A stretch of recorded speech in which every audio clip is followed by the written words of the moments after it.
This object has just been discovered. 3I Atlas was discovered on July 1st by the NASA-funded Atlas survey.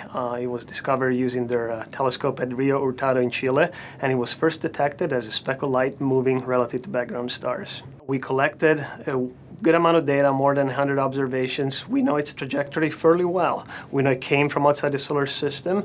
Right now it's inside the orbit of Jupiter and is headed for its closest pass to the Sun at the end of October. That's going to be barely inside the orbit of Mars, and then it's going to keep going on its way out of the solar system. From images, we also saw that this object is active, which means that around the nucleus there is some coma, which is an indication that this object is in fact a comet.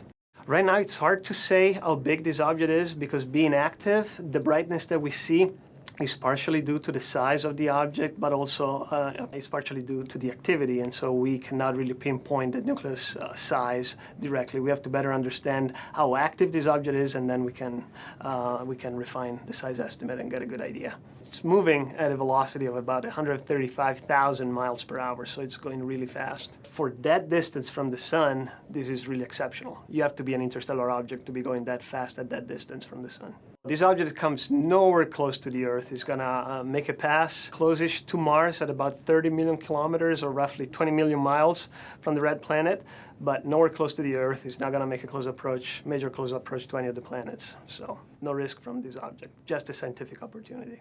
The more data we get, the better we can measure the position of this object as it travels through the solar system and it moves out of it. But we also want to collect physical characterization data. For instance, we would like to understand better what the size of this object could be, the composition, the levels of activity. We're just bracing ourselves to get as much information as possible. We're really excited about this object. So far, we've discovered 3 interstellar objects. The first one was Oumuamua in 2017, the second one, Borisov in 2019, and now we have the third one, 3I Atlas. So it's a rare opportunity, and as a scientific community, we want to collect as many data as possible to characterize this object and learn as much as we can.